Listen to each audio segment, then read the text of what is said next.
Hello दोस्तों, welcome to my channel maths and science. आज हम पढ़ेंगे chapter 12 areas related to circle, जो बहुत ही इम्पोर्टेंट चैप्टर है टर्म 1 के लिए और स्कोरिंग भी। कुछ कुछ ट्रिक्स और टिप्स है उसकी जो आप अच्छे से समझ लेंगे तो इसमें से पूरे नंबर आप ला सकते हैं। साथ में मैंने एरिया ऑफ सेगमेंट का एक फॉर्मूला भी इसके अंदर दिया हुआ है जो आप एग्ज़ाम में यूज़ कर सकते हैं, क्योंकि हमें एग्ज़ाम में मेथड शो नहीं करनी और उससे शॉर्ट आपका बहुत ही कम टाइम में सही आंसर आ जाएगा। तो चलो शुरू करते हैं। Chapter 12 areas related to circle. पहले हम कुछ टर्म्स को समझ लेते हैं। पहला है सर्कल।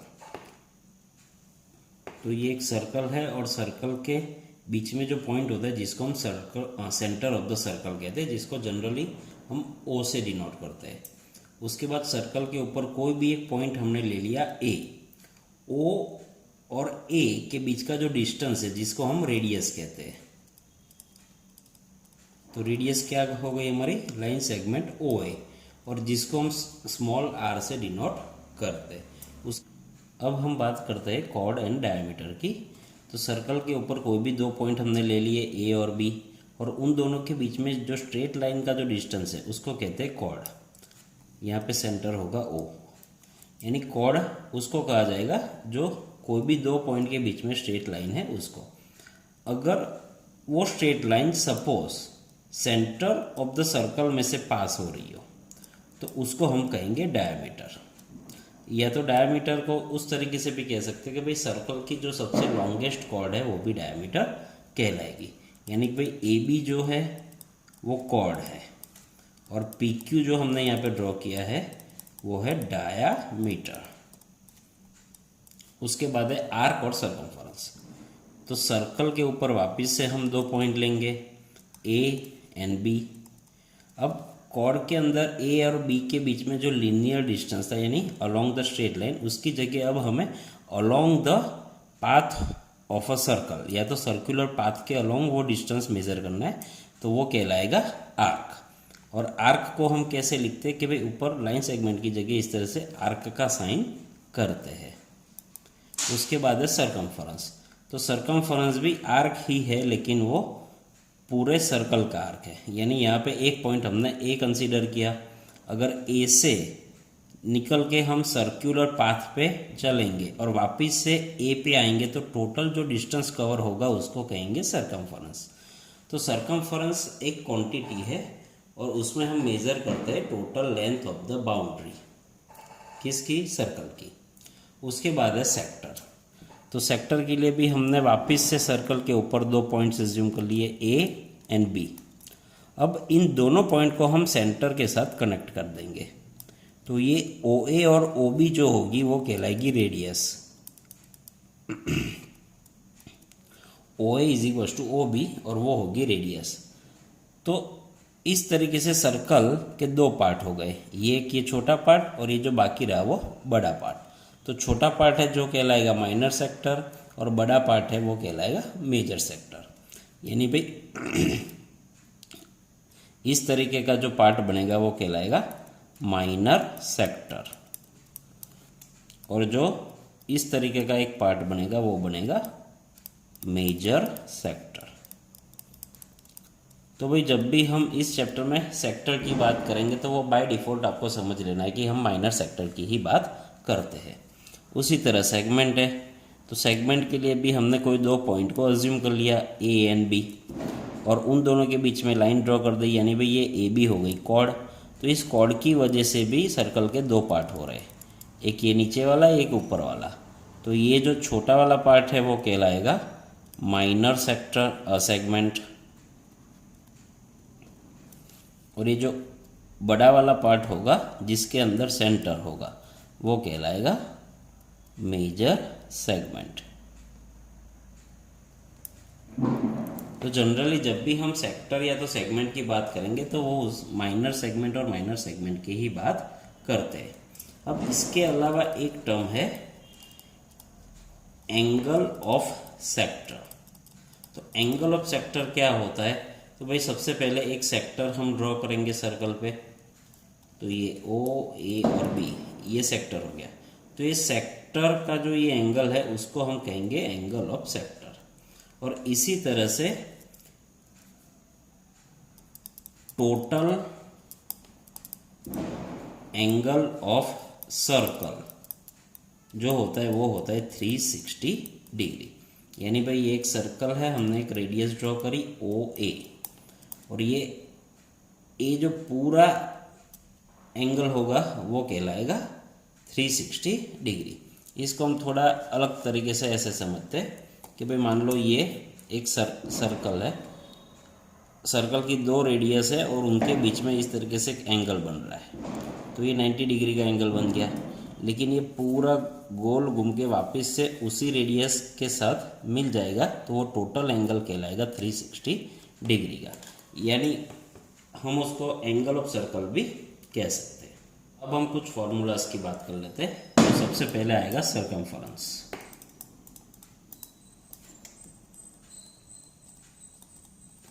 सर्कमफरेंस का मीनिंग हमने क्या समझा कि भाई total length of the boundary of a circle, या तो फिर length of boundary of circle. और इसका एक और मीनिंग, एक और जगह जहाँ पे हम सर्कमफरेंस का इस्तेमाल करते हैं वो है distance covered in a one revolution.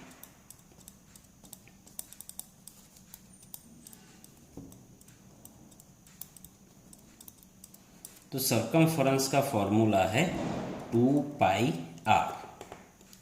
2 pi are उसका फॉर्मूला है। अभी जो distance covered in a revolution है उसको कैसे समझेंगे।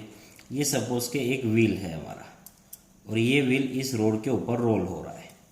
अब व्हील के ऊपर अभी फिलहाल जो पॉइंट रोड से टच हो रहा है उसको हमने पॉइंट ए नाम दिया। अब ये व्हील रोल होते होते वापस से इस पोजीशन पे आता है जहाँ पे ए पॉइंट वापस से रोड को टच हो रहा है। तो ये बीच में टोटल जो डिस्टेंस कवर हुआ वो भी हम 2 पाई आर से ही मेजर करते हैं। कई सम्स है जिसके अंदर हमें टोटल डिस्टेंस कवर्ड फाइंड करना होता है n नंबर ऑफ रिवॉल्यूशंस के लिए। तो सिंपली हमें n यानी भाई सपोज के 100 रिवॉल्यूशन बोला है तो 100 इंटू 2 पाई आर कर देना है। उसके बाद है लेंथ ऑफ द आर्क।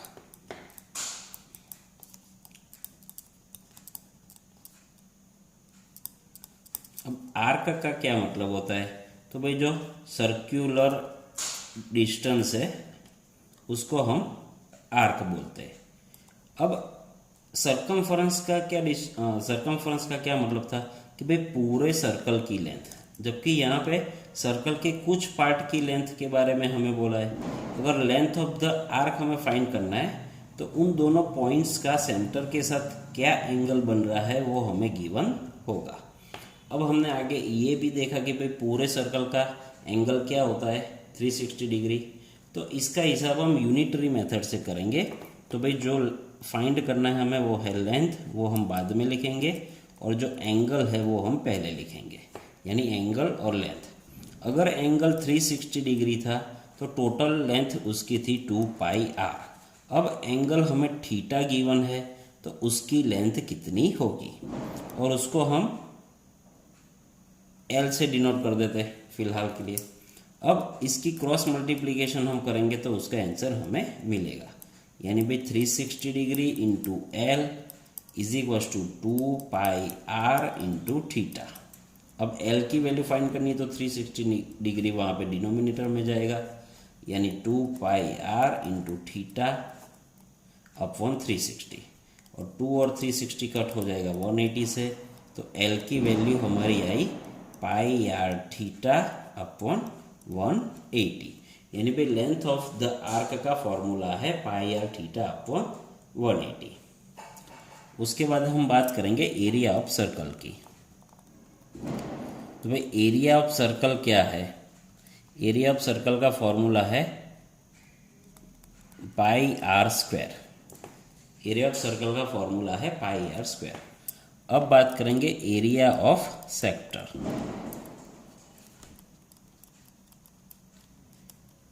अब वही बात, अगर सेक्टर है तो उसका एंगल ऑफ सेक्टर भी होगा। अब एंगल ऑफ सेक्टर है तो उसको कैसे हम यूनिटरी मेथड से फाइंड करेंगे। जैसे कि भाई यहाँ पे हमें एंगल दिया हुआ है और ये हो गया हमारा एरिया। अगर पूरे सर्कल का एरिया पाई आर स्क्वायर है तो पूरे सर्कल का एंगल होता है 360 डिग्री।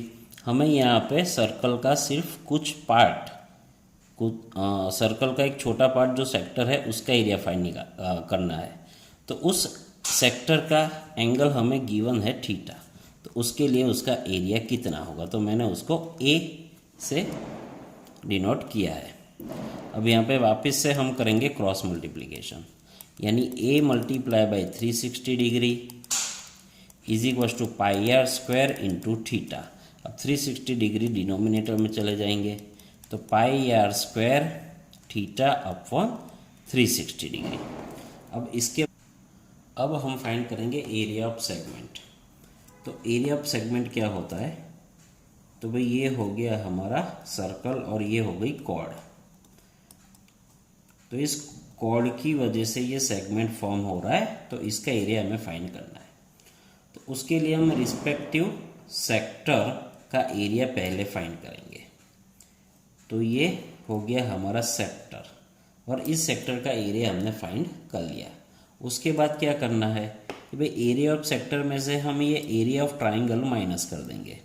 तो एरिया ऑफ ट्राइंगल माइनस कर देंगे तो ये जो अब लास्ट में हमारे पास बचेगा वो सिर्फ हमारा एरिया ऑफ सेगमेंट मिलेगा। यानी एरिया ऑफ सेगमेंट के लिए करना क्या है, सबसे पहले एरिया ऑफ सेक्टर फाइंड करना है और उसके बाद उसमें से माइनस करना है एरिया ऑफ ट्राइंगल। यानी भाई area of sector minus area of triangle. अब ये कैसे फाइंड करना है वो देखते हैं।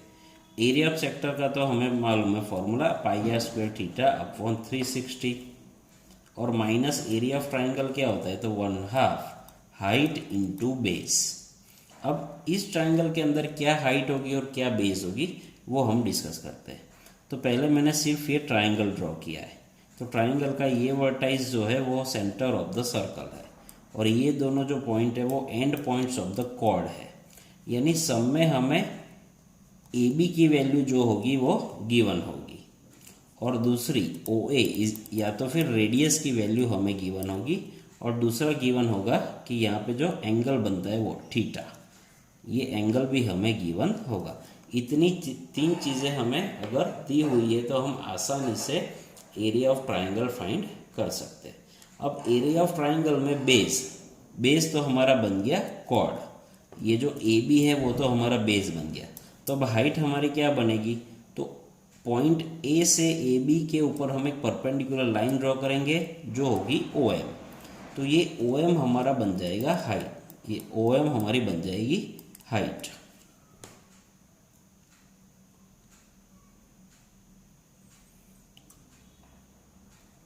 ये ए बी तो हमारी हो गई कॉर्ड। एरिया ऑफ ट्राइंगल के लिए हमें क्या चाहिए, 1/2 हाइट इंटू बेस चाहिए। तो बेस हमारी हो गई कॉर्ड। अब हाइट के लिए हमें ओ से ए बी के ऊपर परपेंडिकुलर ड्रॉ करना होगा जो होगा ओ एम। तो ओ एम हमारी हो जाएगी हाइट। यानी हमारा आंसर क्या हुआ कि भाई 1/2 A B into O M. अब ओ एम की वैल्यू हमें सम में दी होगी नहीं। ओ एम की वैल्यू हमें कैसे फाइंड करनी है, तो वो फाइंड करनी है पाइथागोरस से। और वो पाइथागोरस से जब उसकी वैल्यू हमें मिल जाती है तो वो हम एरिया ऑफ सेगमेंट फाइंड कर सकते हैं। अब हम एरिया ऑफ सेगमेंट की दूसरी मेथड के बारे में बात करेंगे। इस मेथड में अगर हमारे पास रेडियस और एंगल थीटा इनकी वैल्यू है तो भी हम एरिया ऑफ सेगमेंट की वैल्यू बहुत ही आसानी से फाइंड कर सकते हैं। इसमें हाइट और बेस और ये सब फाइंड करने की ज़रूरत पड़ेगी नहीं। तो वो हम पहले एक बार फिगर ड्रॉ कर लेते हैं। ये सर्कल है और ये सेगमेंट है। तो सेगमेंट के कॉरस्पॉन्डिंग यहाँ पे सेक्टर है और सेक्टर का एंगल है हमारे पास थीटा। तो ये हो गया हमारा ए और बी। अब ये ट्राइंगल का जो एरिया हमें फाइंड करना होता है तो सबसे पहले देखते हैं कि भाई ट्राइंगल किस टाइप का है। तो OA और OB दोनों क्या है, रेडियस है, वो दोनों इक्वल है। तो ये हमारा आइसोसेलेस ट्राइंगल है। अब आइसोसेलेस ट्राइंगल के ऊपर जब हम एल्टीट्यूड ड्रॉ करेंगे तो वो AB को भी इक्वल 2 हाफ में डिवाइड करेगा और ये जो एंगल है उसको भी इक्वल 2 हाफ में डिवाइड करेगा। अब हम AB की लेंथ को सपोज के B मान लेते हैं क्योंकि वो बेस है, तो ये AM हमारा हो जाएगा B/2 और ये एंगल जो था थीटा था तो वो यहाँ पे हो जाएगा θ/2। ये जो एंगल होगा वो हो जाएगा θ/2। इसके अकॉर्डिंग हम इस ट्राइंगल का एक साइड एक हाफ ही हम ड्रॉ कर लेते हैं, तो वो OM और A। अब इसके अंदर हमें करना क्या है, हाइट और बेस दोनों फाइंड करने हैं और यहाँ पे रेडियस तो हमें गिवन ही होगी। ये एंगल हमारा है θ/2, तो सबसे पहले हमने लिया sin θ/2, तो वो ऑपोजिट अपॉन हाइपोटेनियस होता है। sin θ/2 क्या है, ऑपोजिट अपॉन हाइपोटेनियस, तो ऑपोजिट है B/2 अपॉन हाइपोटेनियस है R इधर चला जाएगा तो वो बन जाएगा R sin θ/2 is equal to B/2 और ये 2B इधर चला जाएगा तो वो बन जाएगा 2R sin θ/2 is equal to B। तो ये हमें बेस की वैल्यू मिल गई। अब हाइट की वैल्यू फाइंड करते हैं, तो हाइट के लिए हम करेंगे cos θ/2, तो cos θ/2 एडजेसेंट अपॉन हाइपोटेनियस होता है, तो वो H/R हो गया। R उधर चला जाएगा तो R into cos θ/2 is equal to H। तो ये हमारी हाइट की भी वैल्यू मिल गई। अब एरिया ऑफ ट्राइंगल OAB की बात करें तो वो 1/2 OM इंटू AB, यानी कि 1/2 H इंटू B, 1/2। अब H की वैल्यू हमें क्या मिली, R cos θ/2 इंटू B की वैल्यू क्या मिली, 2R sin θ/2। इधर अब ये 2 और 2 कट हो गया और R² sin θ/2 इंटू cos θ/2 हमारा एरिया ऑफ ट्राइंगल मिल गया। तो अब एरिया ऑफ सेगमेंट क्या होगा, एरिया ऑफ सेगमेंट हो जाएगा हमारा एरिया ऑफ सेक्टर। तो भाई area of sector minus area of triangle OAB, तो वो हो गया πr² theta upon 360 minus R² sin θ/2 cos θ/2। तो ये हमारा हो गया फॉर्मूला। इस फॉर्मूला में हमें सिर्फ रेडियस और एंगल दोनों की ही ज़रूरत है, यानी कि भाई हमें ना तो पाइथागोरस करना पड़ेगा ना ही कुछ, लेकिन हाँ तुम्हें ये साइन और कॉस का जो टेबल है sin 30 cos 60 ये वाला वो तुम्हें आना चाहिए। तो इस चैप्टर की थियरी यहाँ तक है। इसके अलावा कुछ स्पेशल केसेस है। स्पेशल केसेस का मतलब है कि भाई मान लो हमें सम में सेमी सर्कल दिया हुआ है, क्वाड्रेंट दिया हुआ है, या तो कुछ कंडीशंस दी हुई है, जैसे कि भाई लेंथ ऑफ द कॉर्ड जो है वो रेडियस के बराबर है और उसका हमें एरिया और एंगल सब फाइंड करना है। तो वो हम नेक्स्ट वीडियो में सब कवर करेंगे, जिसमें सारे सम्स भी करेंगे और MCQs भी करेंगे, ताकि आपका टर्म 1 का एग्ज़ाम बहुत ही अच्छे से जाए। Best of luck all of you.